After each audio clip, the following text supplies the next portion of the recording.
Dia lebih gak jago lagi.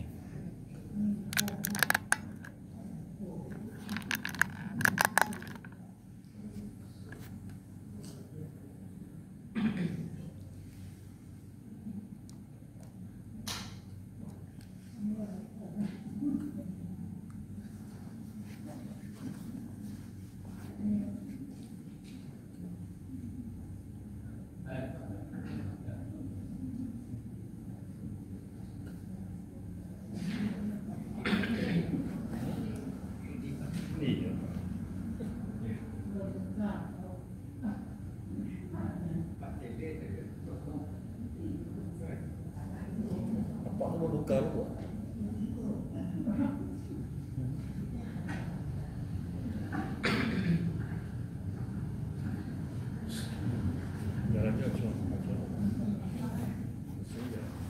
Assalamualaikum warahmatullahi wabarakatuh. Waalaikumsalam.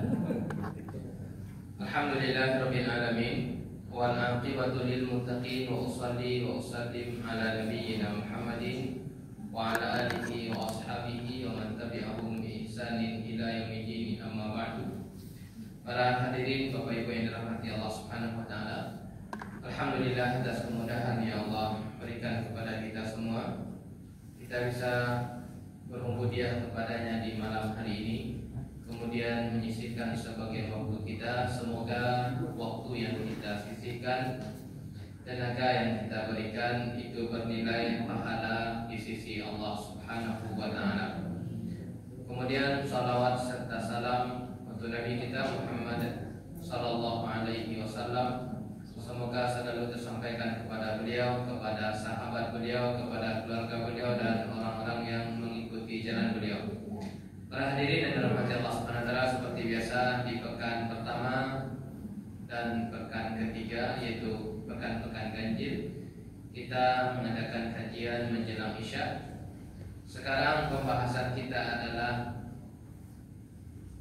pengajaran Nabi sallallahu alaihi wasallam kepada sahabat Ibnu Abbas. Apa? Rasulullah memberikan beberapa poin pelajaran kepada sahabat yang bernama Ibnu Abbas radhiyallahu anhu. Para hadirin yang dirahmati Allah Subhanahu wa taala, apa itu poin-poin yang diajarkan oleh Rasulullah kepada sahabat Ibnu Abbas? Adalah Ibnu Abbas berkisah, kuntu khalfan nabi yauman, saya suatu hari itu berada di belakang Nabi. Posisi beliau di mana? Di belakang. Faqala, kemudian Nabi mengatakan kepada sahabat ini, ya gulam, wahai gulam. Gulam itu bahasa Arabnya sering digunakan kepada anak yang masih kecil. Dipanggil dengan kata apa? Gulam. Kalau bahasa awak mungkin asyik, dia marilah kamu wajan. Nah, seperti itu. Atau nak sini saya ajarkan. Nah, seperti itu. Sinilah saya ajarkan. Karena beliau masih kecil. Inni u'allimuka kalimatin, saya akan ajarkan kepada engkau beberapa poin. Apa poin yang pertama?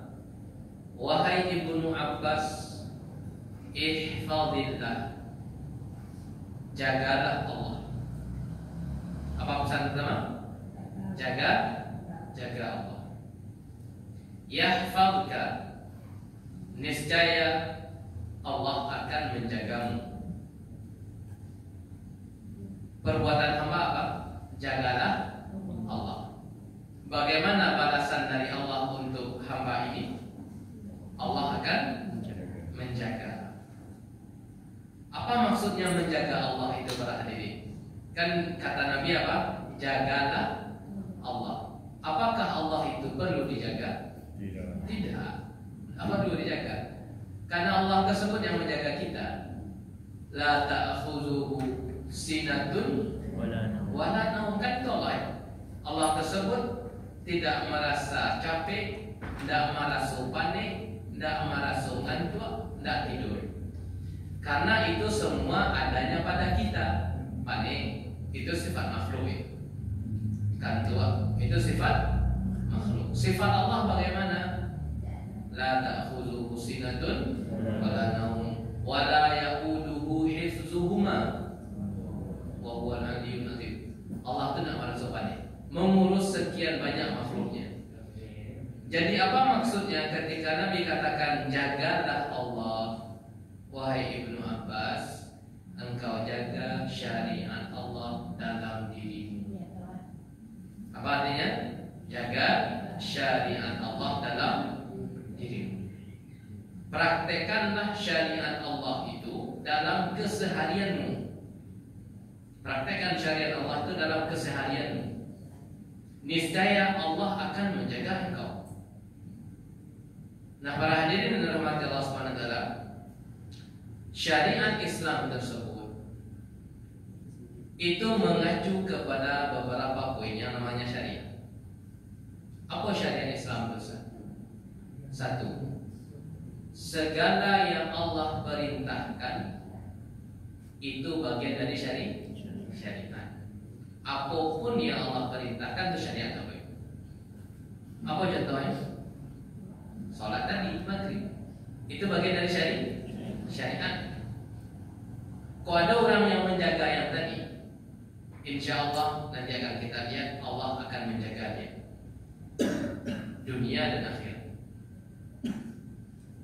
Apalagi bentuk syariat yang Allah wajibkan, seperti ibu-ibu kalau yang kedua dia pakai jilbab, itu merupakan syariat itu. Nggak nampak lampinya.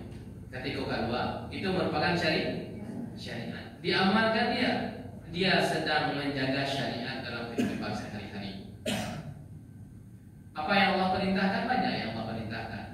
Jujur diperintahkan bahwa jujur bagian dari syariat. Satu, semua yang Allah perintahkan itu syariat Islam. Nah, para hadirin, sifatnya syariat Islam itu jadran. Banyak dalam pusat Nabi katakan jalan yang lurus itu adalah syariat Islam. Siratan mustaqim, jalan yang lurus itu merupakan syariat. Imani dalam hati kita, syariat itu menghantarkan kepada surga. Apalagi bentuk contoh syariat, perkara-perkara yang sunnah. Kalau yang tertingginya apa tadi? Yang wajib. Di bawah yang wajib, yang sunnah. Hendaknya Bapak Ibu, di samping kita menunaikan yang wajib, tunaikan pula perkara sunnah. Yang wajib tadi berlaku atas Allah, berlaku pula atas manusia. Suami yang memberikan uang belanja ke istrinya itu merupakan syariat. Syariat. Istri kau titip belanja, itu merupakan syariat. Istri yang patuh kepada suami itu merupakan juga syariat. Karyawan yang menunaikan kesepakatan kerja sesuai dengan MOU Karajo itu sedang menunaikan syariat. Luas cakupannya para hadirin. Oleh karenanya kewajiban itu terkadang ada kaitannya dengan Allah, ada terkadang kaitannya dengan siapa? Manusia. Nah, ketika orang itu menunaikan, itu dia berada pada posisi tertinggi, telah menunaikan perkara-perkara wajib.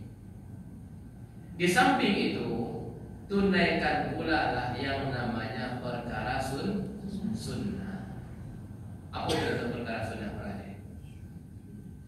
Sembahyang tadi 2 rakaat setelah maghrib, yang kita istilahkan dengan rawatib. Apa namanya? Rawatib.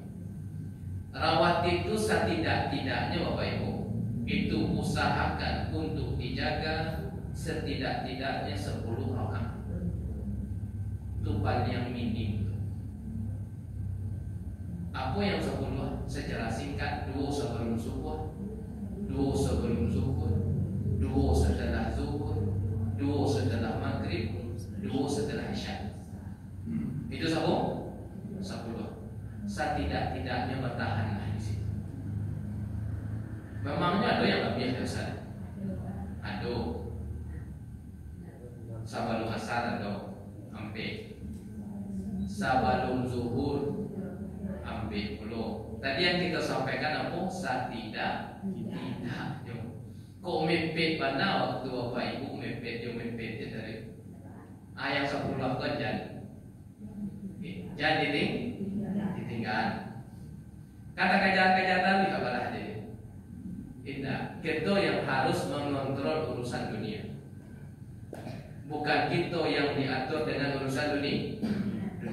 Tidak mau ke sembahyang dulu. Seperti itu. Terkadang kan ada keinginan kita untuk capek selesai. Lah wajib itu adalah sebenarnya kan tidak masalah kan? Tapi apa rugi kita? Rugi. Karena kehidupan kita ini para hadirin bukan hanya sekedar kehidupan dunia. Tapi kalau kehidupan dunia suku-suku gitu. Tapi di balik kehidupan dunia tersebut apa? Ada kehidupan yang sangat panjang dan itu butuh kepada modal amal.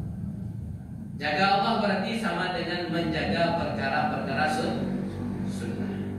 Oleh karenanya para hadirin yang sifatnya harian, usahakan beberapa poin harian.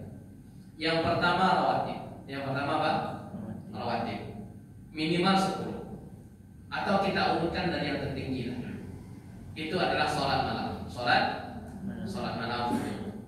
Karena sholat malam ini para hadirin pernah kita sampaikan tak pernah ditinggalkan oleh Rasulullah apapun kondisi beliau. Kondisi mukim, sholat. Kondisi safar, sholat. Kondisi sakit, beliau Ustaz Aisyah mengatakan beliau tetap sholat dalam kondisi sakit. Tapi beliau sholat dalam kondisi duduk.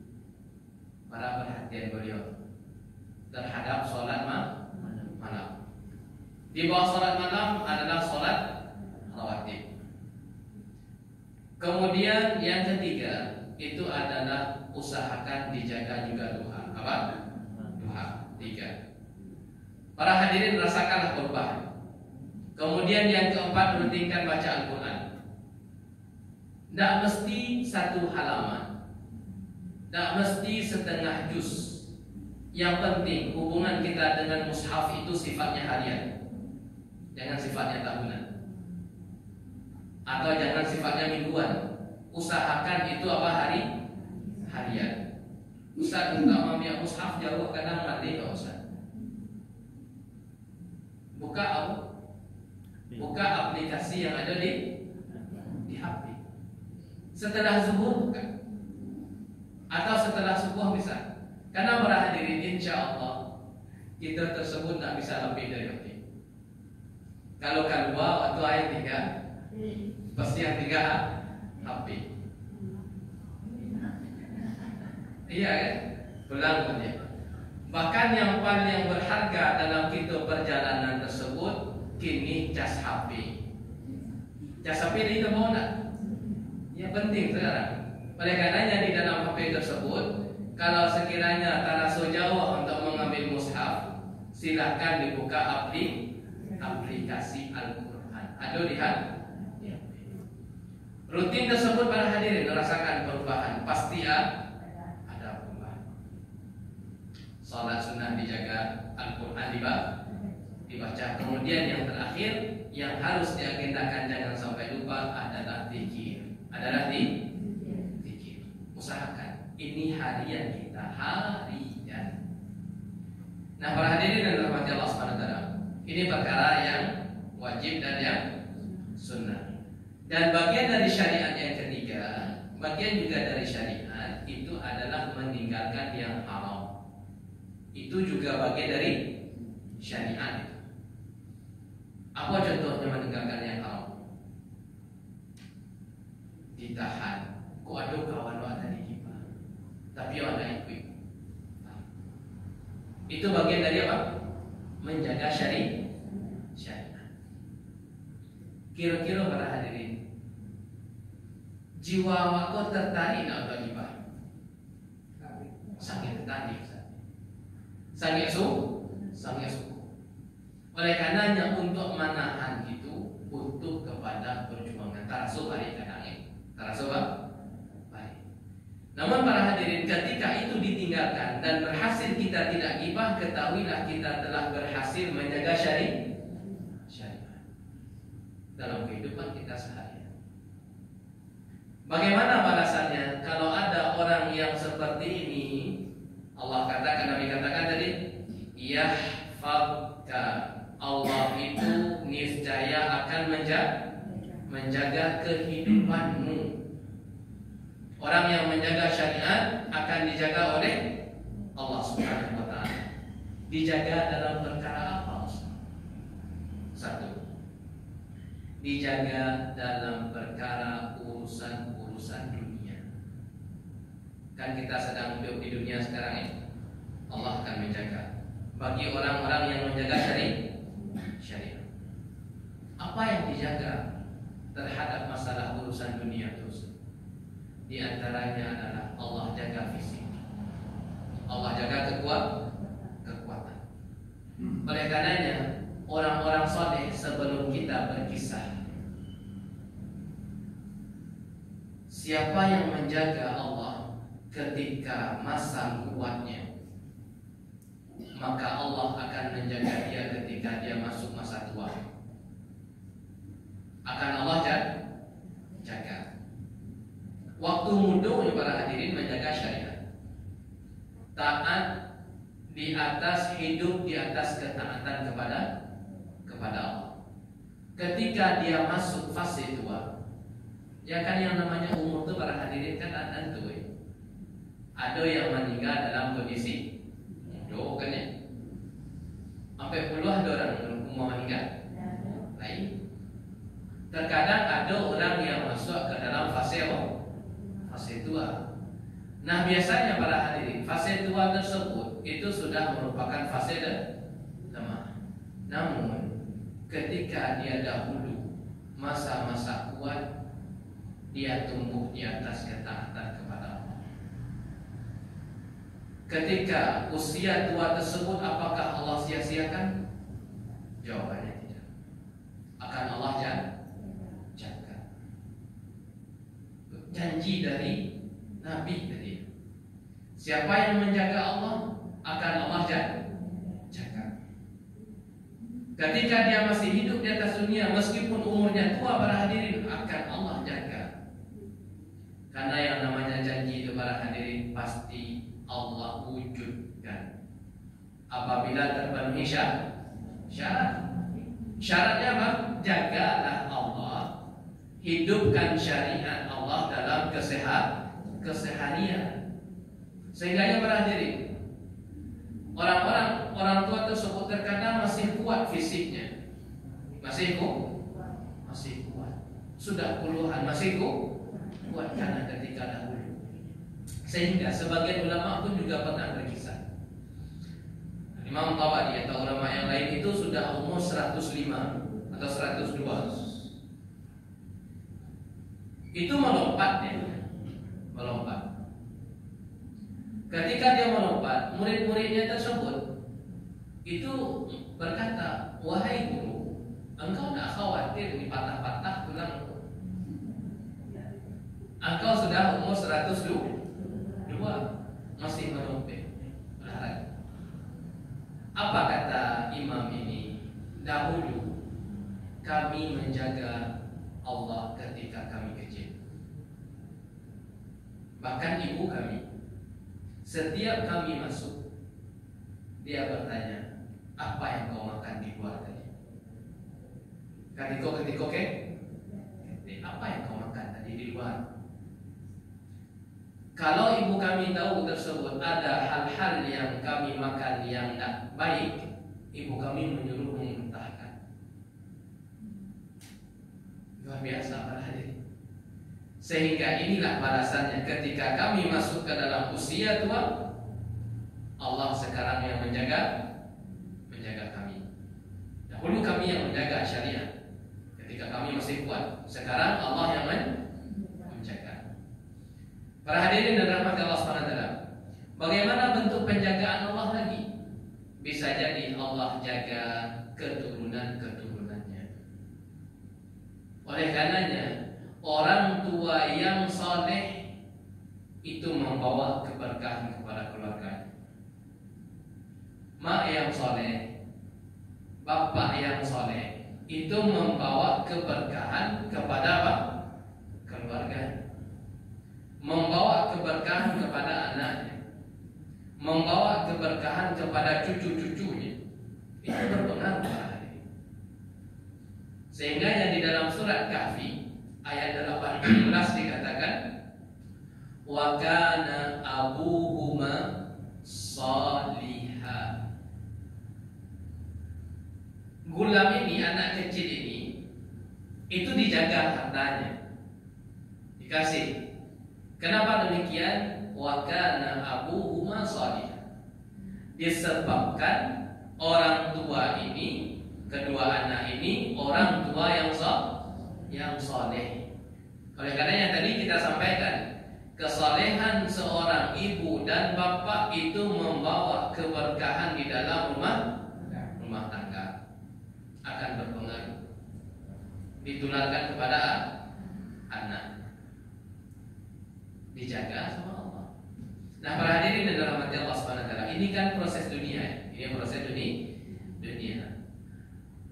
Kemudian penjagaan Allah yang lebih bernilai lagi, yang lebih penting lagi, ketika ada orang yang tumbuh di atas ketaatan kepada Allah, Allah wafatkan dia di atas iman, Allah wafatkan dia di atas husnul khatimah. Karena al-jazaa min jinsil amal, balasan itu dibangun di atas aman. Tidak akan mungkin para hadirin orang yang taat insya karena Allah itu Allah palingkan dia ke jalan yang buruk. Man asya ala syai'in mata alaihi. Para ulama kita mengatakan orang yang telah terbiasa dengan pola hidup tertentu, dia akan meninggal di atas pola tersebut. Dia akan meninggal di atas kebiasaan tadi. Syukur-syukur kebiasaan yang telah kita bangun, kebiasaan yang elok, insya Allah akan meninggal di atas kebaikan. Janji dari Allah, meninggal dalam kondisi iman. Dan yang lebih lagi para hadirin, ketika orang tumbuh di atas ketaatan kepada Allah, Allah jaga dia dari api neraka. Sehingga kita mendengar ada orang-orang sebanyak 70.000 yang masuk surga tanpa kena azab, tak masuk dalam api neraka, tanpa dihisab. Berarti ketika hidup di atas dunia betul-betul totalitas dalam mengamalkan syariat. Kan kita mendengar ya, ada 70.000 golongan yang masuk surga tanpa hisab dan tanpa azab. Tidak ditanya para hadirin, yang hisab itu kan dimintai pertanggungjawaban. Mengasi dulu, itu hisab. Nah, dia tidak melewati proses ini. Dan juga tidak kena adab, tidak masuk ke dalam apa? Neraka. Karena ada sebagian muslim sebelum masuk ke dalam surga itu terlebih dahulu dicuci di dalam api neraka. Berapa namanya? Allah a'lam. Nah, orang-orang yang totalitas ini selamat ya dari proses azab. Bisa kira-kira berhadirin?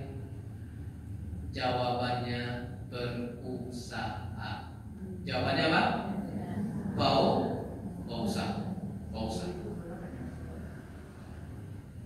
Ketika Nabi katakan ada orang yang masuk, berarti itu kan realita, bukan mustahil. Memang ada golongannya tadi. 70.000 tadi memang ada, dan 70.000 tersebut membawa turunan-turunan lagi. Apa kuncinya ketika dia hidup? Dia menjaga kemurnian la ilaha illallah. Dia jaga kemurnian sekolah. Kok anjampang jatuh ke dalam kesalahan, segera capek dibalas sehat dengan taubat dan istighfar, bisa berakhir. Kalau disyaratkan tidak pernah melakukan dosa, kita katakan kita tidak akan bisa. Kita tak akan bisa. Siapa di antara kita para hadirin yang tak pernah melakukan dosa? Tak pernah. Tak ada, tak terhitung dosa kita mana. Namun ada di situ kiat-kiat untuk menghapus dosa. Nabi katakan wa atbi'is sayyi'atal hasanah. Ketika kau jatuh di dalam dosa, jangan bertahan lama di situ. Cepat segera ambil itu amal soleh. Amal soleh inilah yang akan menghapus kesalahan-kesalahan tersebut. Amalan soleh yang tercepat itu adalah istighfar. Itu paling capek. Karena para hadirin tidak butuh wudu. Karena ada juga amalan soleh yang bisa menggugurkan itu adalah sholat wudu. Itu kan proses kan ya. Ada wudunya, kemudian ada sholatnya. Nah ini adalah yang paling bisa dipraktekkan, itu adalah istighfar. Asal firman. Ini paling cepat.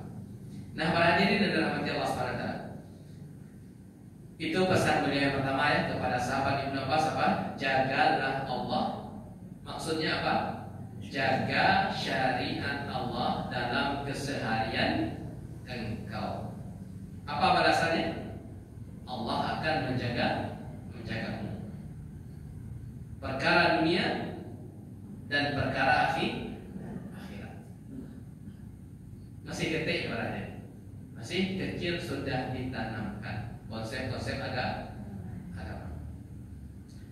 Kemudian poin yang selanjutnya, pengajaran beliau yang selanjutnya kepada sahabat Ibnu Abbas, idza sa'alta fas'alillah wa idza sta'anta fasta'in billah.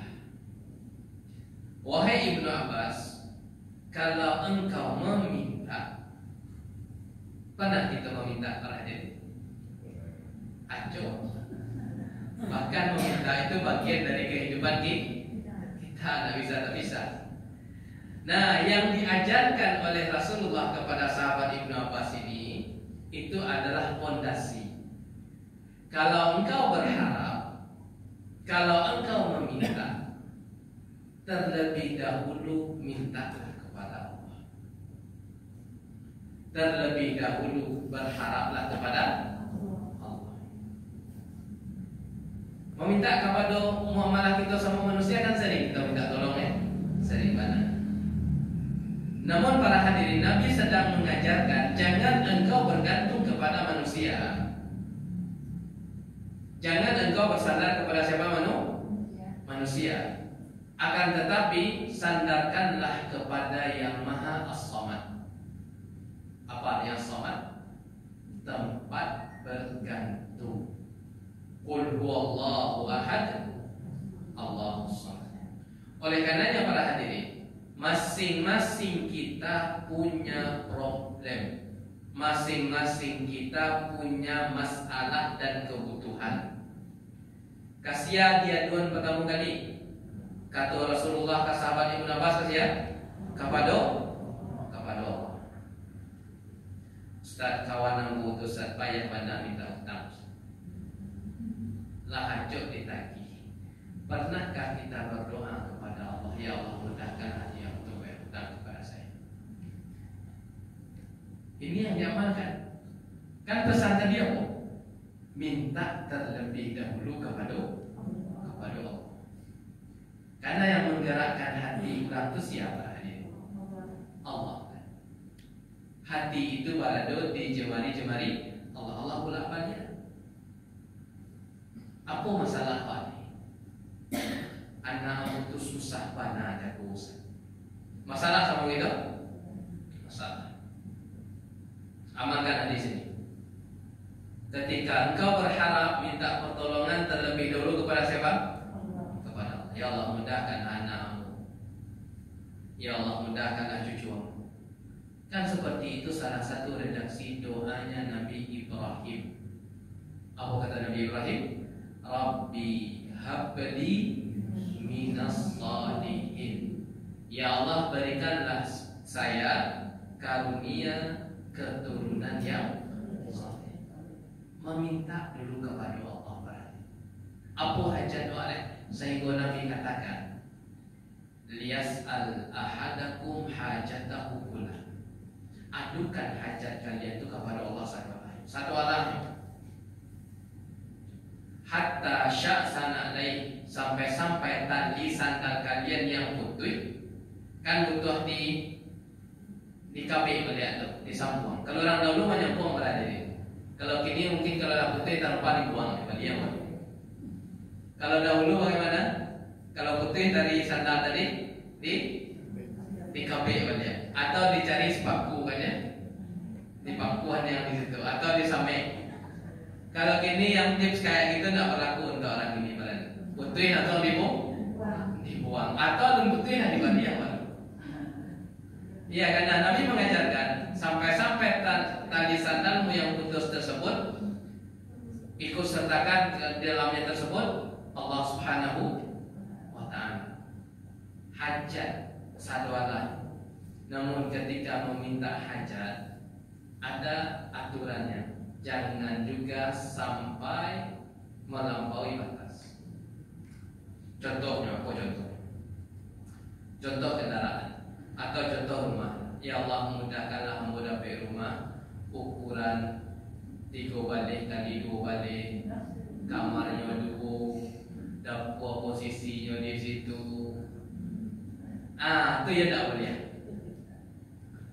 Itu apa bahasa yang nama berada di? Apa? Terlalu spesifik namanya. Enggak, jangan. Itu namanya melampaui batas. Cukup katakan apa? Tempat tinggal yang terbaik selesai. Dan tak boleh pula para hadirin ketika kau anak awak untuk mencari pasangan yang tingginya 163, kemudian gunanya sekian, balik enggak. Itu namanya apa? Melampaui batas. Katakan berikan jodoh yang terbaik. Selesai. Baik para hadirin dan dirahmati Allah Subhanahu wa taala. Kita diajarkan melalui hadis ini apa? Langsung kaitkan perkara kita dengan Allah Subhanahu wa taala. Langsung kaitkan, pertama usahakan. Kadiko kita sakit para hadirin. Kadiko kita sakit, entah anak kita sakit, entah kita yang sakit.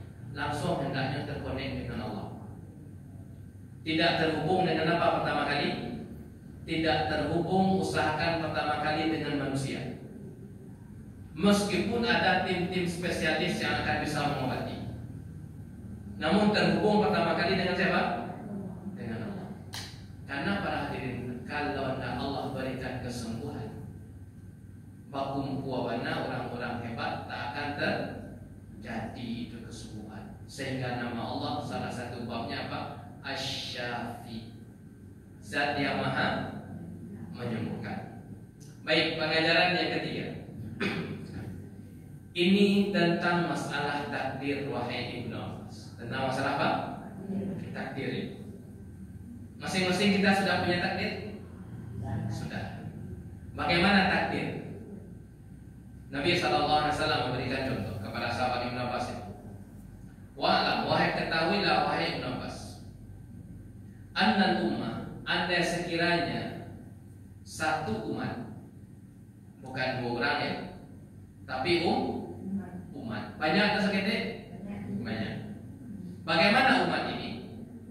Ijtama'at ala an yanfa'uka bi syai'in. Wahai Ibnu Abbas, andai sekiranya umat ini kompak dan bersatu padu untuk memberikan kepada engkau perkara-perkara yang baik.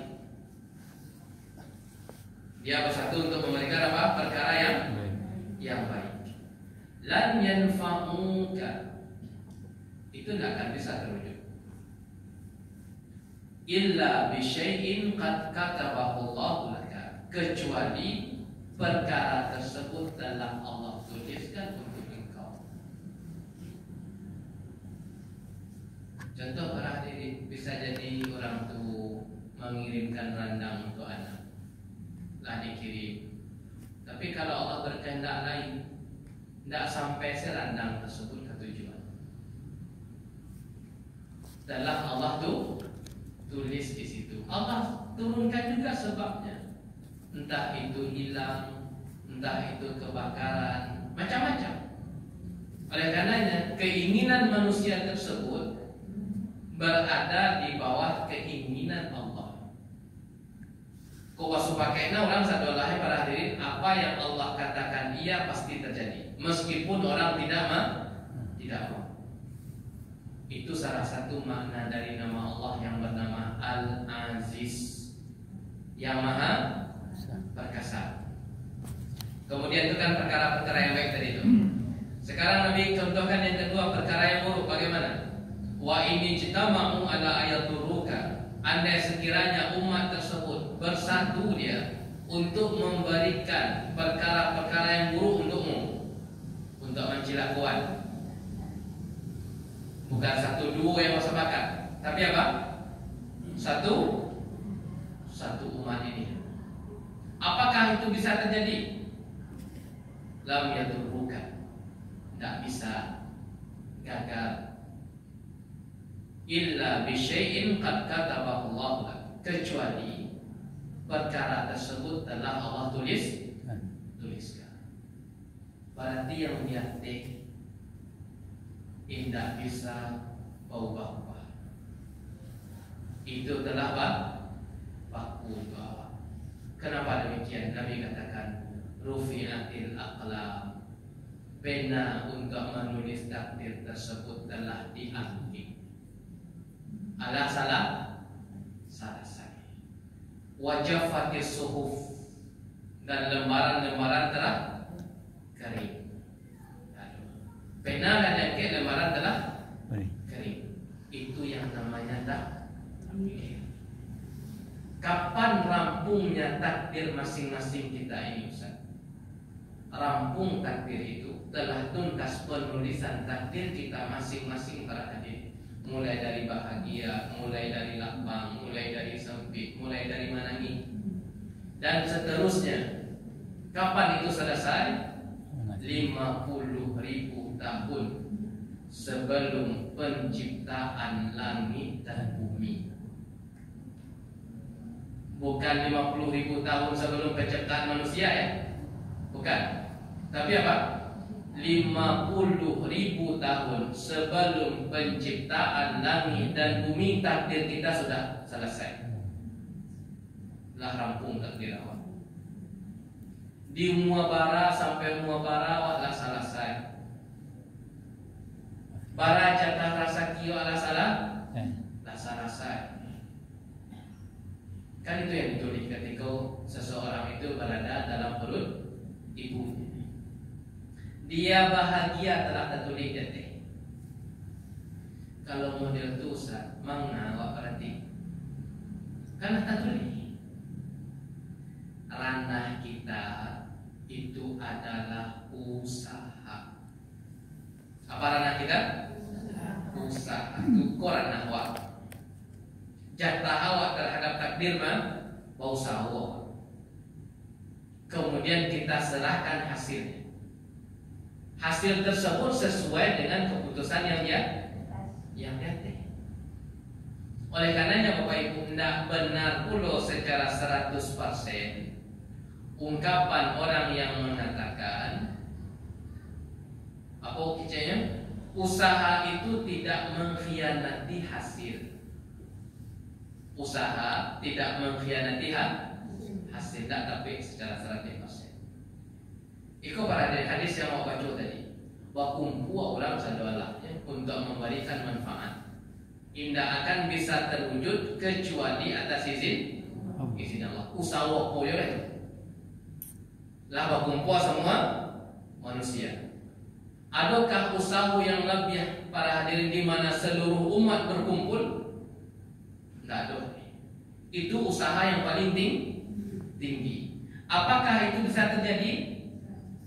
Bisa jadi terjadi, bisa jadi tidak. Dan itu tunduk di bawah keputusan Allah. Oleh karenanya yang benar itu apa? Kita memahami usaha itu sebagai sarana sampai di sini. Tidak sampai kepada apa? Tidak sampai kepada penentu para hadirin. Penentu bukan usaha. Penentu siapa? Allah Subhanahu wa taala. Penentu. Mohon maaf. Pernahkah kita mendengar keluarga bapak itu beliau meninggal tak punya anak? Pernah kita mendengar? Ada, mohon maaf, ini untuk pendekatan saja. Kalau ditanya para hadirin, semua spesialis objek sudah didatangi, A, B, C, D, E. Usaha boleh. Sarana-sarana pun telah ditempuh. Namun apakah ada keturunan? Mohon maaf, ini sekedar contoh ya. Jawabannya bisa jadi tidak. Apakah usaha di situ penentu hasil? Tidak, sama sekali. Penentu hasil itu adalah Allah kasih. Alaihissallahu biahkamil hakimi. Bukankah Allah tersebut sang pemberi keputusan buat engkau yang maha bijaksana? Yang terpenting bagi kita sekali lagi apa? Ranah kita apa? Usaha. Kita pahami usaha hanya sebagai sarana. Hasil di tangan siapa? Di tangan Allah. Inilah yang disebut dengan tawakal. Baru benar tawakal. Usaha plus penyerahan. Baik para hadirin yang dirahmati Allah Subhanahu wa taala. Sampai di sini pembahasan kita ya. Itu adalah pengajaran yang diberikan Rasulullah SAW kepada sahabat Ibnu Abbas. Semoga bermanfaat. Wabillahi taufiq. Wassalamualaikum warahmatullahi wabarakatuh. Waalaikumsalam.